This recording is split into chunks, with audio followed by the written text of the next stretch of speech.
there's like just a lot of background noise. There's my dog barking, there's planes outside, there's construction on the next block over, my baby's gonna wake up any second. Sorry guys.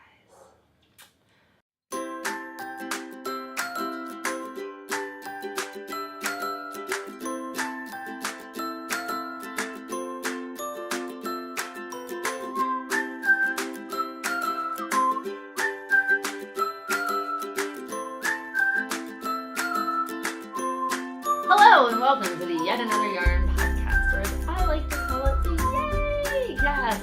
I am Gina, and I am coming to you on a very gloomy day just outside of Chicago, Illinois, where I live with my husband Tony and our two kids Zoe and Pete, and our really loud golden doodle Caesar, who you can probably hear barking outside and really annoying our neighbors, I'm sure. If you are a first-time viewer, thank you so much for coming and checking out my podcast. I really hope you enjoy what you see here.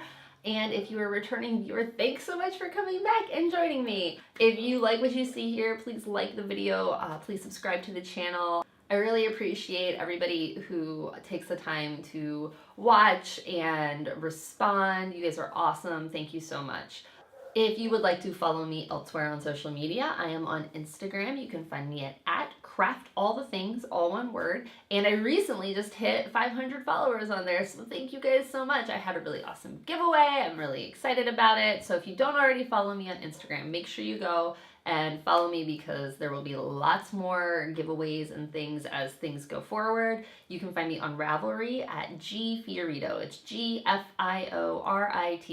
It's a long Italian last name with lots of vowels, and everybody mispronounces it. Usually it's some form of Dorito. Also, if you're on Ravelry, I am going to be starting a Ravelry group. As of this recording, which was Friday, October 6th, I have not yet created the Ravelry group, but I will be creating it this weekend. So by the time you see it on Monday, the group will be in existence. I will put all the information down below on how you can find me. And I look forward to chatting with you guys all more on there. I really want to start utilizing Ravelry more as just as a place to find patterns. It seems like there's such a great community on there, and I'd love to be a part of that as well. So I'm really excited to have you guys all on board there. Make sure you go and check it out and join the group, or just talk on the group. I still don't really know how it works, so we're gonna figure that part out together. My coffee mug of the day today is a very special coffee mug from my college roommates that says "For Fox's Sake." And it doesn't say that, it just has a picture of the fox, obviously.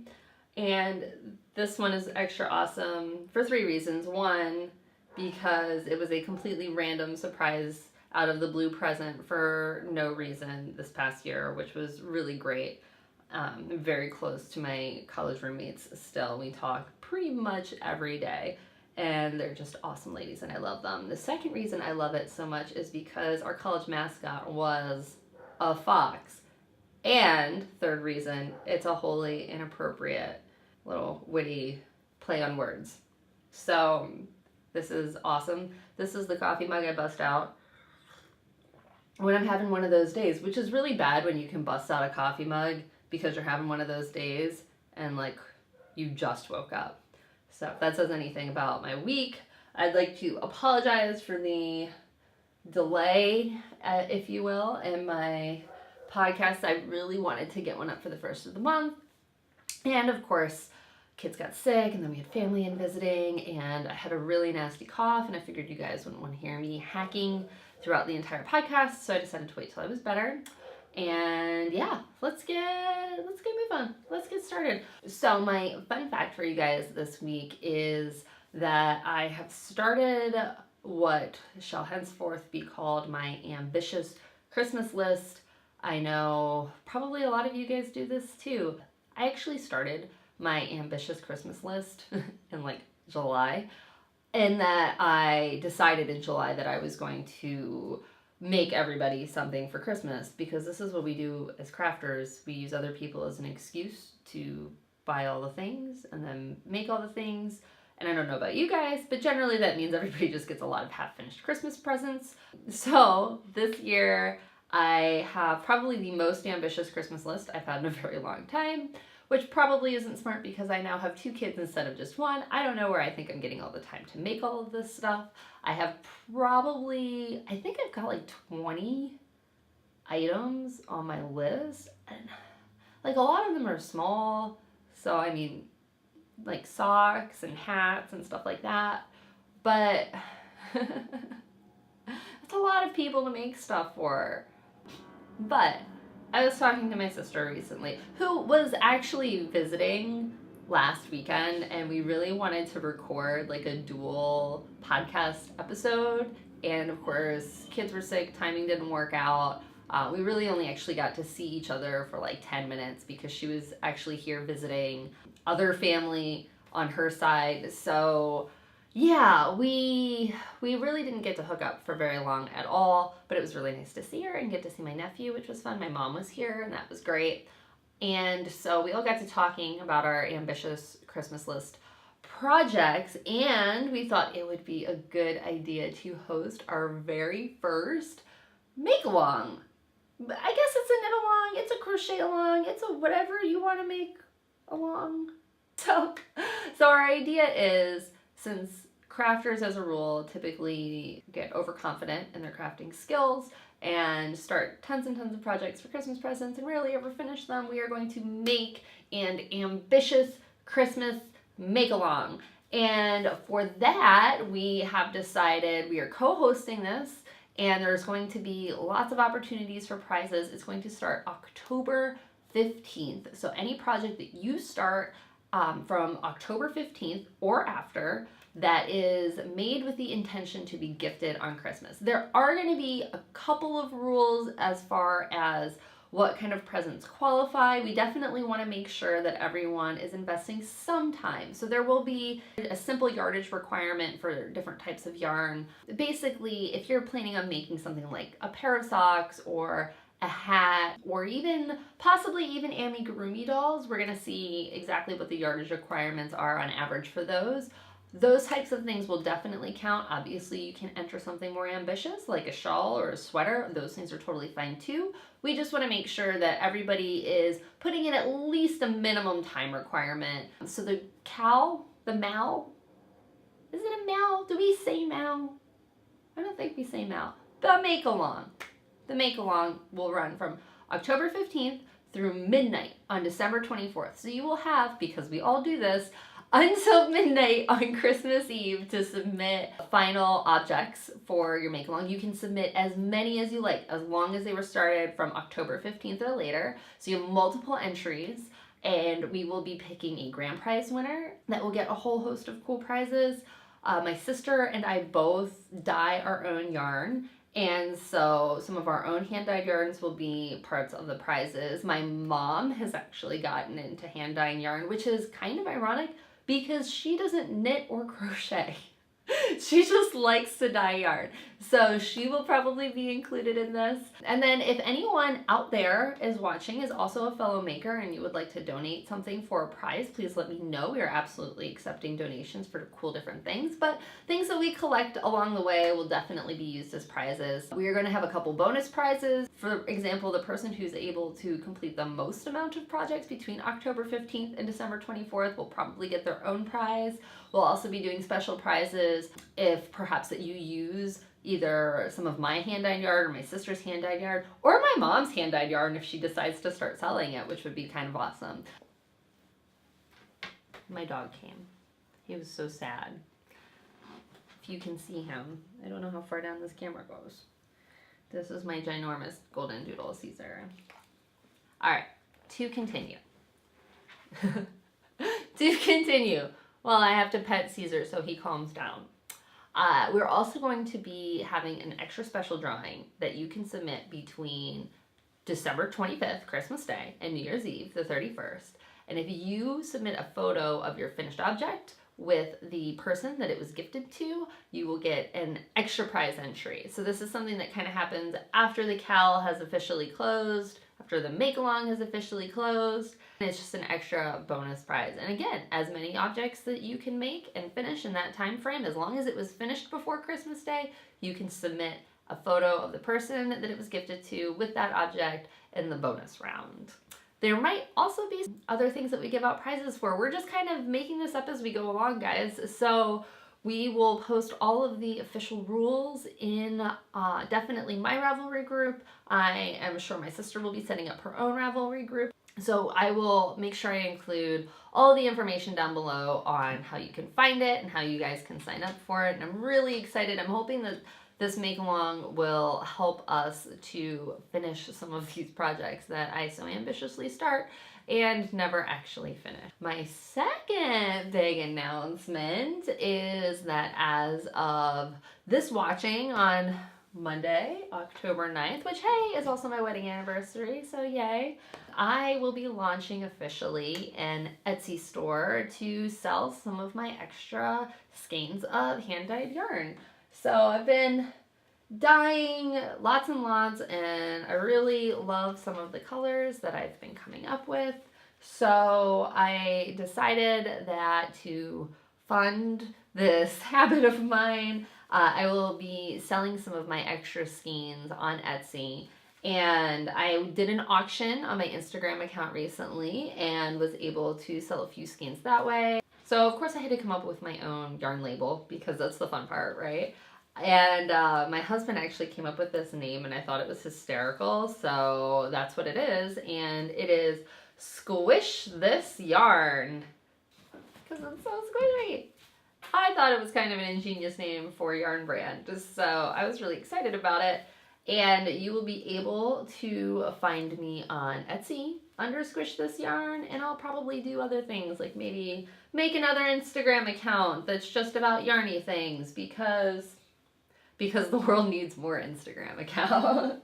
So in celebration of my new Etsy store, I am going to be offering an exclusive coupon for you lovely viewers of the YAYCast, and that is just going to be YAYCast. You enter that in, you get 10% off your order, and I'm really excited, guys. I hope you guys go and check it out. I hope you guys see something you like, and leave me comments if you want to see something specific in the store. I'm happy to make up some extra stuff for you guys. But I'm really excited for this. I think it is going to be a really fun new adventure for me, and just something to hopefully fund my own habit, because as you're about to see, it's taken on a life of its own.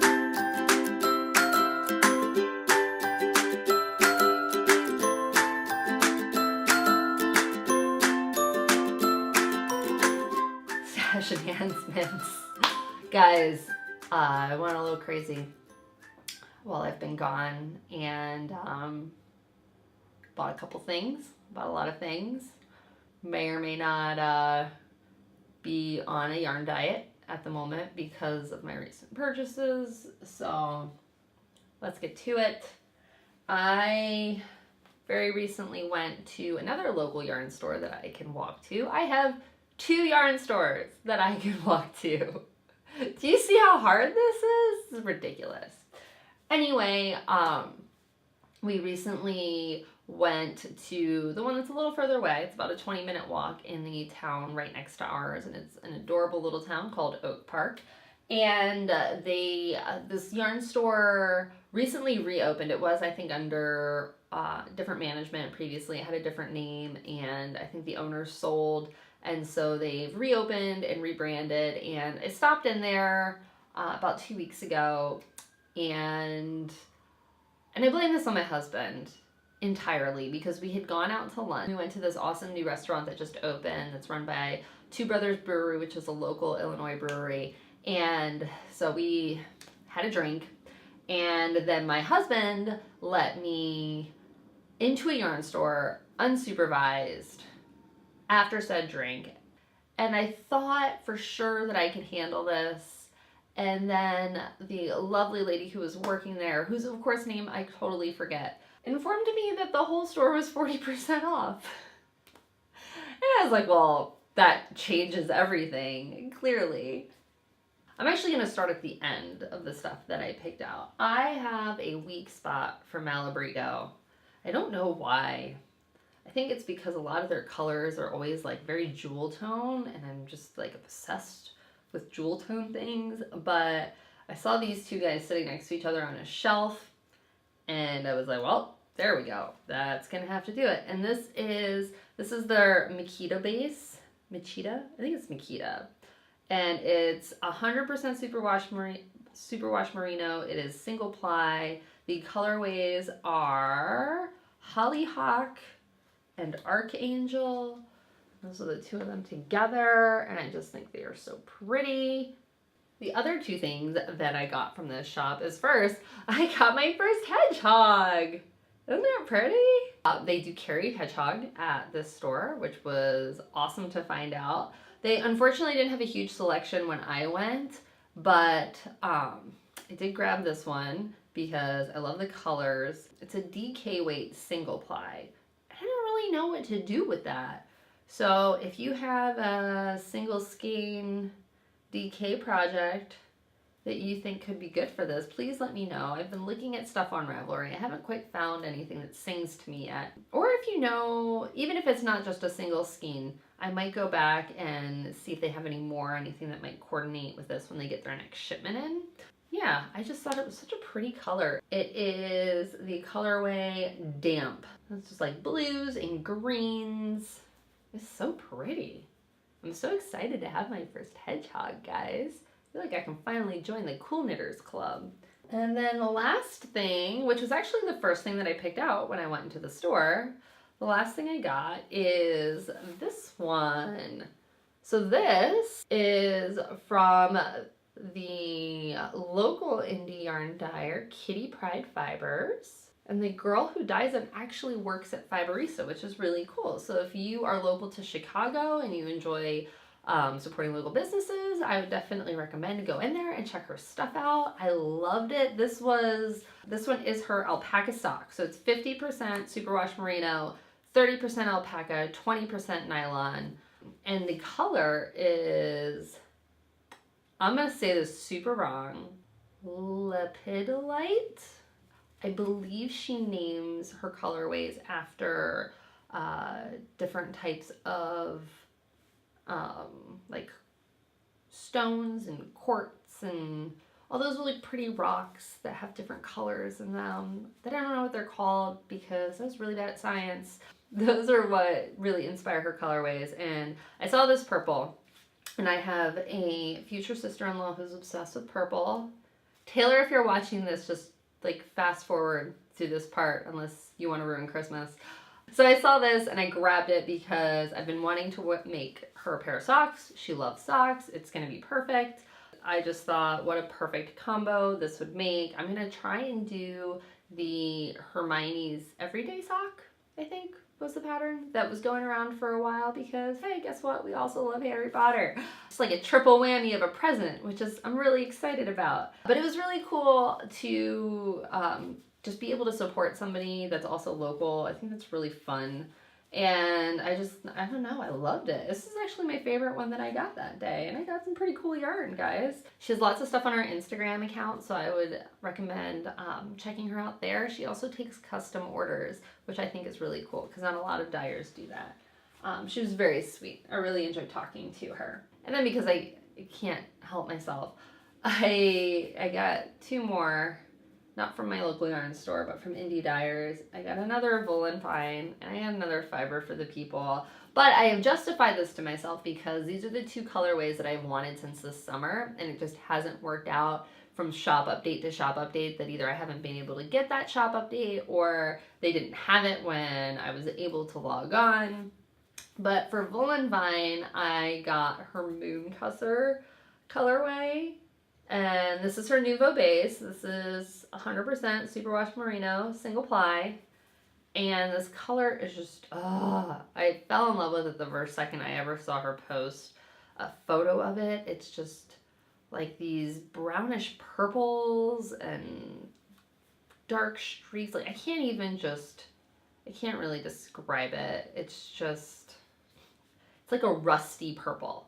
It's a rusty purple. That's what it is. And I don't know, it's like another perfect fall colorway. I think I might actually pair this with the last Woolen Vine that I got, which was the Feyre colorway. And they look really nice together. And my Feyre is kind of a little bit on the lighter side of some of the ones she dyed. So I feel like they pair very nicely. But I'm so excited that I got this one. I was so ready for this one. And then the other colorway that I got that I've been waiting for forever is Cactus Flower from Fiber for the People. So if you are a fan of Taylor's, her podcast is Wool Needles Hands. If you haven't checked it out yet, you absolutely should. She is one of the first knitting podcasts that I really started watching regularly, and she has her own indie yarn dyeing business, Fiber for the People, and this was the one colorway that I've been trying to get forever. She hadn't had it for a while, and then she recently, at the end of the summer, announced that she's pregnant. She's having another little one, and I think they also moved, so she hasn't had a shop update for weeks. And when I saw that she was finally going to have one, I was so excited, and I was really extra excited that she was having Cactus Flower in there, so I snatched it up like immediately. I was literally in my car, my husband's driving, and I've got my phone out, and I'm like trying to do everything as fast as I can on my phone to get this ordered because I didn't want it to sell out, because that's what happened to me last time. I was too slow checking out, and I got cart jacked, and I was super sad about it. So I'm really excited to have this. No idea what I'm going to do with it. Might just hang it up and look at it forever because I think it's so pretty and I just love the color so much. But it's jewel tones. It's all the jewel tones, and it really does. Looks like cactus flowers. I think it's awesome.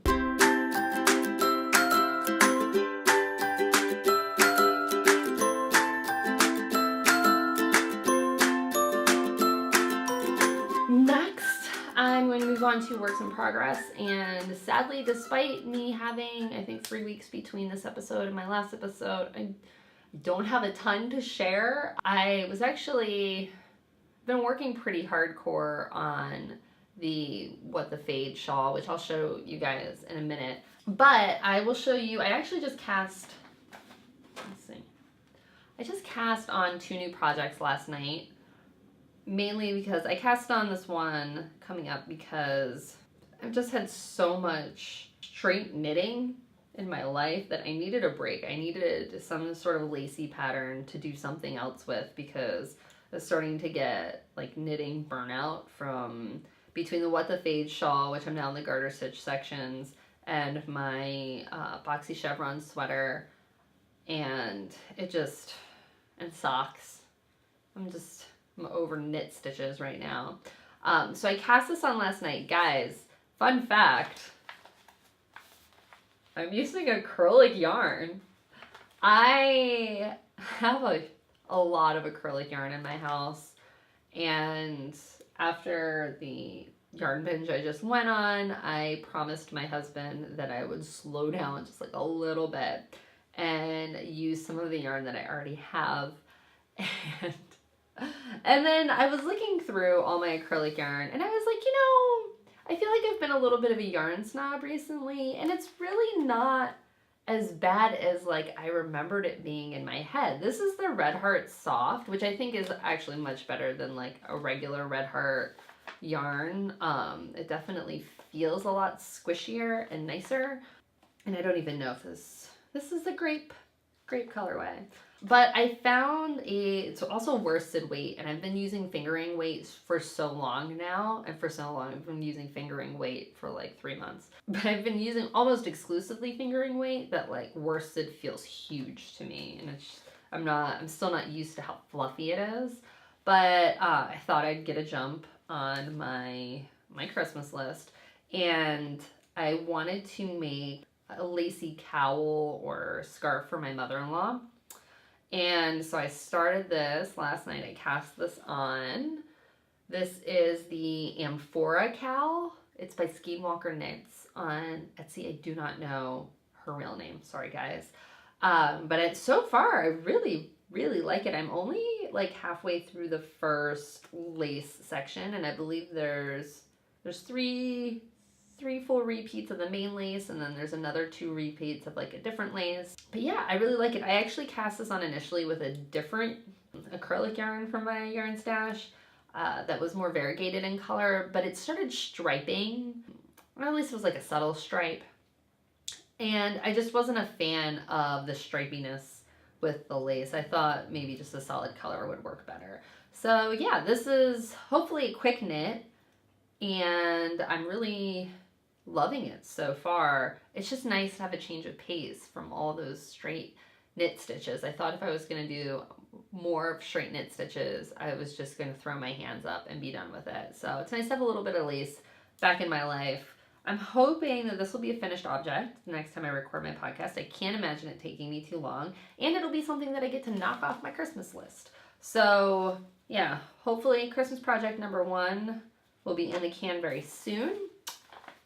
Actually, I'm secretly hoping by the next time I record, I'll have 2 things off of my Christmas list. I'd like to have these Hermione socks done as well. So fingers crossed, you guys. I think I can do it, but I also think that I can do a lot of stuff that I never end up doing. My next work in progress, I don't even think I'm going to show because I've made a little bit of progress, but it's not going to look like I've made progress since the last time I recorded. But it's my Boxy Chevrons sweater, and it's what I've been calling my If I Make It to Rhinebeck sweater. Sadly, I will not be making it to Rhinebeck. I think I waited just a little too long to book tickets, and then they, of course, skyrocketed at the last second.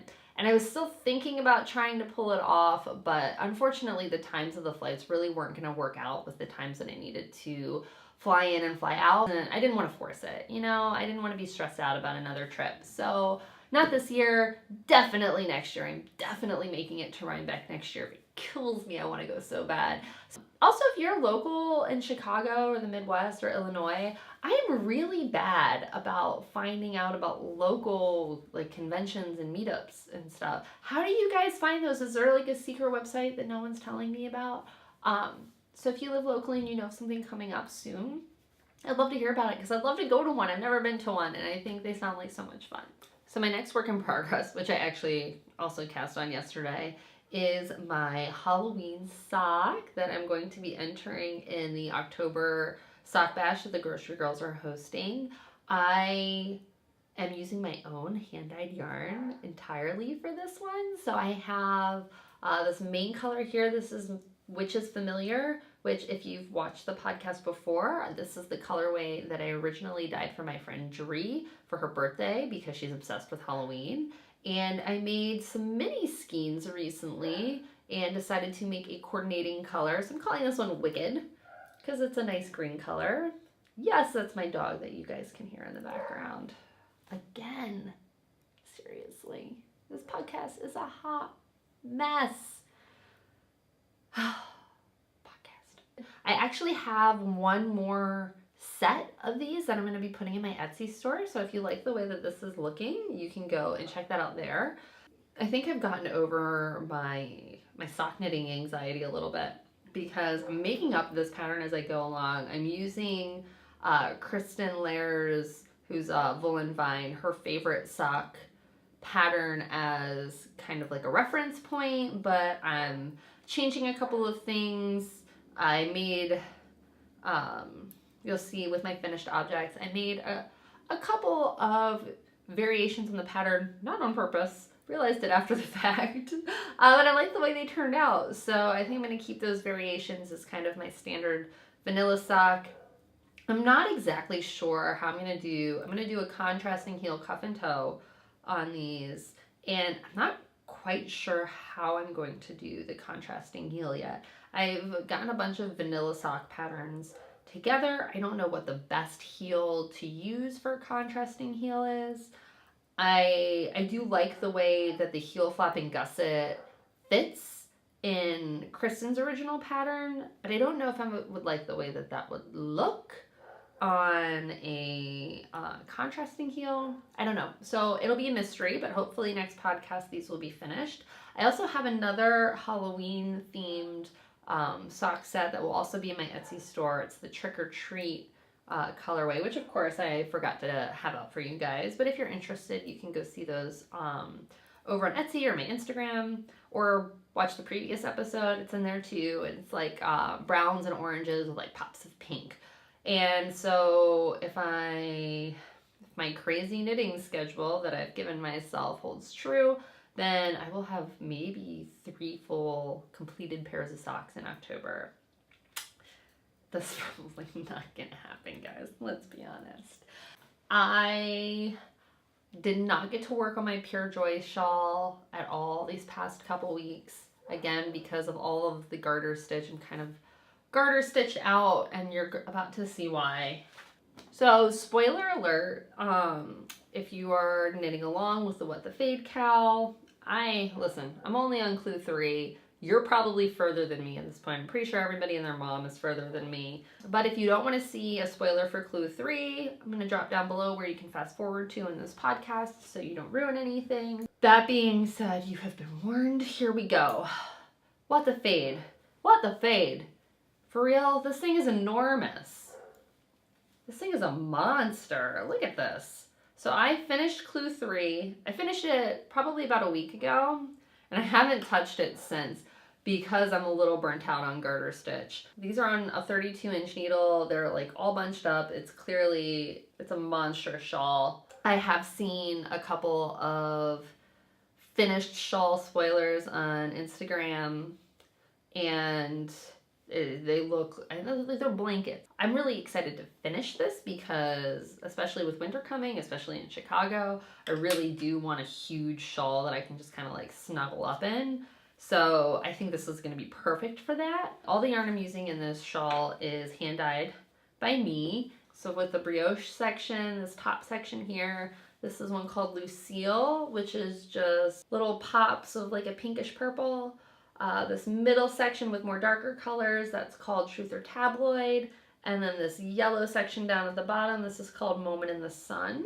And then on this side, I started dark to light. Top section is called Enchanted Evening. And this middle section, this like lighter purple, is called Glamorous. And this bottom section, this one is my favorite. This is called Starlit. This is the one I showed you guys earlier. And so once you're done with these monstrous brioche sections, you get into a garter stitch fade. And let's see, I think technically this is the right side. You can kind of see more actual striping. I actually prefer this side because of the way the garter stitch breaks up the stripes a little bit more. It fades a little bit more uniformly on that side. This side gets a little stripy with the different contrasts. But this small section here is more Starlit, and then it fades into Glamorous, and then it starts fading into Enchanted Evening. And I think at this point there's like almost 400 stitches on the needles in one row, and it is a slog, guys. It's the shawl that never ends. I don't know how people have finished it already. I'm sure they have probably been knitting on it very monogamously, but I feel like I've been knitting on it monogamously. And notes on the pattern, thoughts on the pattern.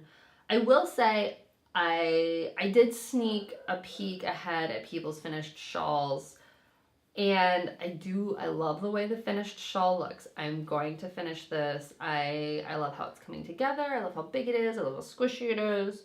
I love it as a pattern. But as a mystery knit along,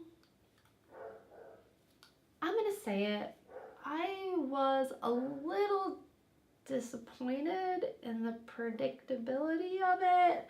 And I know this is kind of probably a personal opinion, because there is nothing wrong with this gorgeous pattern. This pattern really is lovely. It's been fun to work on, despite it being a gargantuan monster. And like I said, I really like the way the finished shawls that I've seen have looked. So I'm definitely finishing this. I'm really pumped to wear it. I love how all my colors are fading together. So there's nothing negative to be said about the pattern. I just feel like I was hoping for a little bit more variation in terms of a mystery knit along. The sections are repeats. Basically, the first 2 clues encompass the brioche, and then the last clues encompass the garter stitch section, and it was really predictable, guys. Once you figured out the first clue in each section, you could keep going before she released the subsequent clues. They were all pretty much the same.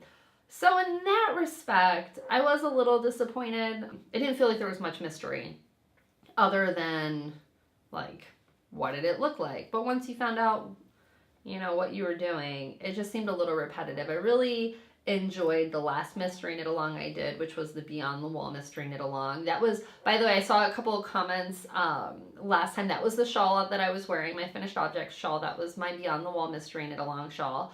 And I really enjoyed it because the entire time I really wasn't sure what it was supposed to look like and if I was even gonna like it at the end. And I thought that was a really cool kind of element to the whole process, just being a little skeptical. I was a little skeptical the whole time I was knitting it, and then I finished it and I fell in love with it. This one I love, but yeah, in terms of mystery, there wasn't much mystery. So if you didn't participate in this mystery knit along, don't be sad. You didn't miss much mysteryness, but I definitely would recommend it. It's an easy shawl pattern. It is very beginner, so it's very beginner friendly. If you are just starting off in brioche, I think it would be a really good place to start. Or if you just want a massive project that is very easy to understand, I would also recommend this one. That being said, I'm hoping to, let's be honest, I only have two official clues and a bonus clue left to finish the shawl, but I don't think it's gonna get finished until November. I just need a break from all the garter stitch, I think. It's very repetitive, and I like things that are repetitive, so if I'm telling you it's repetitive, then that's the truth. Also, each row just takes forever. I timed myself the other day, and I'm a fast knitter when it comes to just straight knit stitches, and it would take me about 12 minutes to knit one single row straight across. That's only like 5 rows an hour. Listen, I don't know how much time y'all have to knit, but if I can knit for an hour before falling asleep on my couch watching The New Girl, like that's a win. So I need to do something more than just finish 5 rows a night. I need to get a jump on this Christmas list because the thing is staring me in the face for a couple months now. But yeah, I am excited to see how this finishes. If you finished it already, I'd love to hear your thoughts on it. Am I being too harsh by saying that I didn't feel like there was much mystery? Were my expectations too high? I would love to hear what you guys have to say. But yeah, I'd also love to see your finished shawls. So point me to them. If you've finished yours, if you've posted yours anywhere, drop me a link because I want to see how everybody else's looks. In the meantime, I'm just gonna, maybe I'll just wear it half finished. Maybe I'll just keep my needles on it. I'm gonna keep my needles on it and wear it like this. Wear it like this, like an installation art piece. I actually think that looks kind of cool.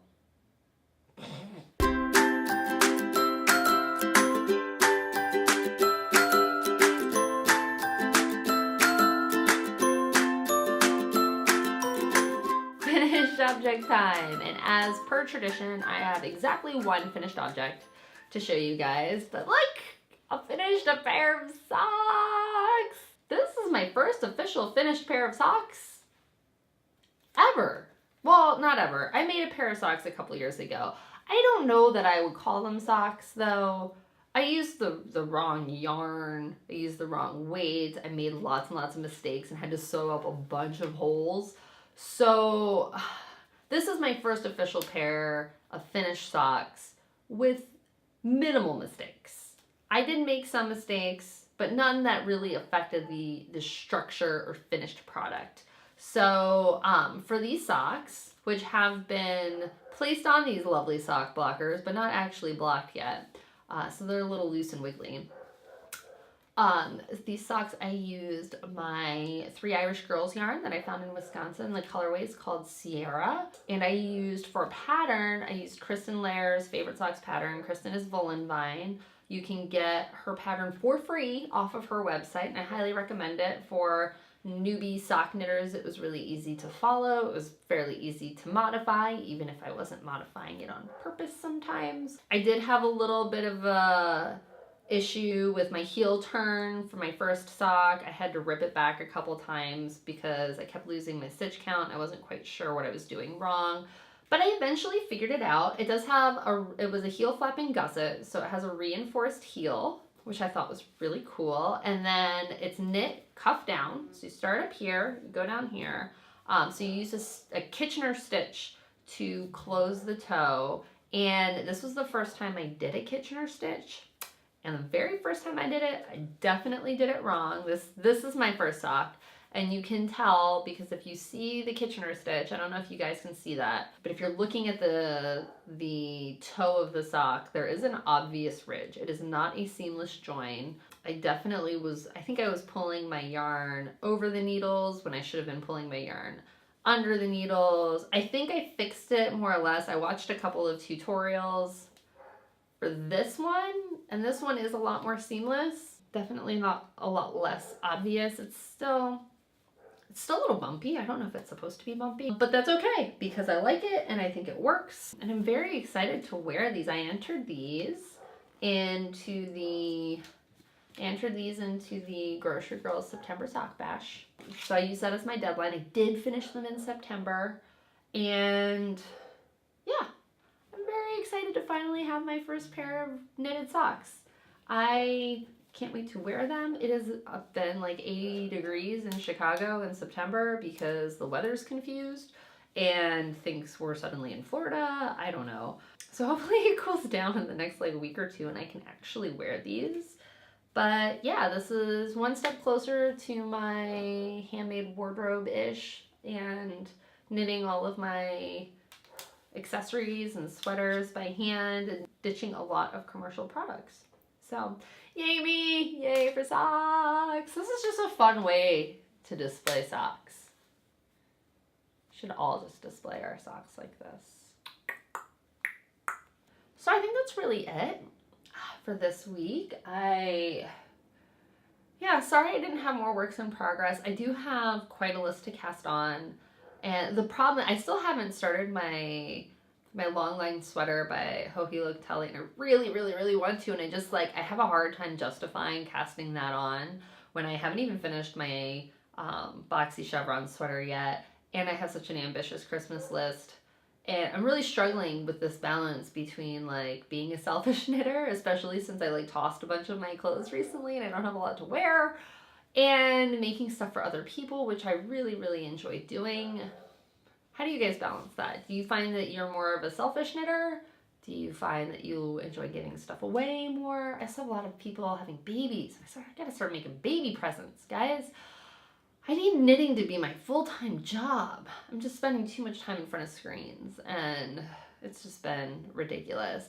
I'm so glad that September is over. We just had a crazy September and it kind of bled into the beginning of October, and luckily now our calendar feels so much lighter. We finally get caught up on work. I don't have to wake up at 5:30 in the morning anymore, which I'm really, really excited about.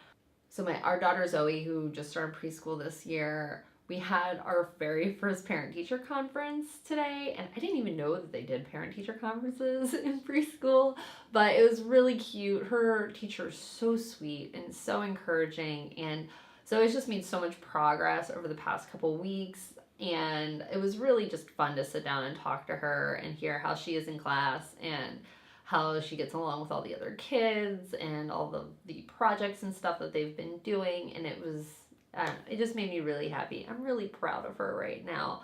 3.5 is a very difficult age, as I'm sure any of you parents know. So it's nice to hear reassuring things from other people that our kid isn't the crazy tyrant that they are at home the whole time. Today is Friday, and so this coming weekend, which will already have happened by the time you guys see this, is the Chicago Marathon, and my friend Sam is running it along with tons of other people we know. My brother-in-law's girlfriend is running it, and I'm so excited to cheer her on. And all the other people, we know probably I think 20 to 25 people this year that are personal friends of ours that are running the Chicago Marathon. So I'm really excited to just go downtown and actually be able to spend time with my husband this time because he ran it last year. And I don't know, I didn't think that I would have a fun time watching a marathon. I thought it would be really boring, but it wasn't. It was really cool. It's fun to cheer people on. If you've never been to a marathon before, people tend to write their names on their shirts, so you get to actually cheer people on by name, which is really cool.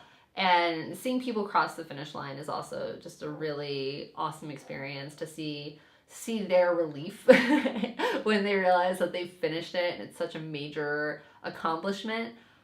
So I'm really pumped to get to do that on Sunday and get to cheer everybody on. I'm also pumped for the close of our wedding busy season here in Chicago. Things start to finally taper off towards the end of October. We do quite a few winter weddings, more than normal this year, but they're very spaced out. So it's no longer back to back to back and sometimes multiple weddings a weekend, which is good. It feels like we finally have some time to catch up and breathe and see our friends again. It's very isolating during wedding season because everybody works regular 9 to 5s and they hang out on the weekends, and we have the opposite schedule. We're typically in our office on 9 to 5 on weekdays, but then we're also out every single weekend doing things. And I don't know, I'm ready to reclaim some of that time finally as my own again. So weddings are awesome, going to parties every weekend are awesome, but they are long days, and it's just, it'll be great. I'm excited for football season. I don't know if you guys are football fans. I'm a huge Philadelphia Eagles fan. I grew up on the East Coast in Delaware. Despite that, I'm the only Philadelphia Eagles fan in my family, which I think is ridiculous. But anyway, I'm a huge Eagles fan. My husband's family are huge Bears fans. They love football. We get together almost every Sunday to watch football. My husband does like 10 fantasy football leagues. And you would think I'm exaggerating. I am not. Like, football's ridiculous in this house. So I really am excited to just sit, watch some football, get a lot of knitting done, and finally take a breath and relax. I hope you guys really enjoyed this episode. I feel like it was short, but I'm sure once I start editing it, I'm going to be like, this was the longest episode ever. Why do I keep talking? If you liked what you guys saw here today, please like the video. Please subscribe. Definitely go check out our new Ravelry group. I'm really excited to get to talk to you guys on more of a personal level and get to find out more about the Ravelry community as a whole. If you are making Christmas presents for somebody, make sure you enter our ambitious Christmas make-along. It counts for knitting or crocheting. Any craft handmade project that involves yarn. Like I said, there will be a whole list of rules in the Ravelry group as far as what qualifies and the dates. It runs from October 15th through December 24th with a bonus entry happening from Christmas Day through New Year's Eve. So you guys have lots of time. You can enter as many times as you want as long as you finish an object in that time frame. So go check it out. If you have liked some of the hand-dyed yarns that I've showed in the past, definitely go check out my Etsy shop. It should be up and running today. I'm going to link it down below for you guys. There is a special discount code for all the viewers of the YAYCast. It is just YAYCast. And feel free to tell your friends about it. Even if they haven't watched the episodes, they can absolutely go and use that discount code as well. It gets you 10% off of your order. I am only going to be offering a limited amount of stuff in there. It's just the extra stuff that I dye for right now. So there's not a ton, but make sure if you've seen something that you like, make sure you go check it out and grab it right away. If you don't already, please go follow me on Instagram. My handle on Instagram is @craftallthethings. It is all one word. I also have numerous other Instagram accounts that are linked in the profile of my craft account. So if you want to know more about my personal life and see photos of cute babies, I'm probably biased, but my babies are really cute, guys. They're super duper cute. So if you want to go check out my personal account, feel free. If you're a fan of photography or if you're looking for a photographer in the Chicagoland area, I also have a photography Instagram account. So go check all those out as well. You can find me on Ravelry at gfiorito, GFIORITO, spelling it down below because I know it's a lot of vowels. Please send me a friend request. I love meeting new people in any way possible. I hope you guys all have a great next few weeks and happy knitting!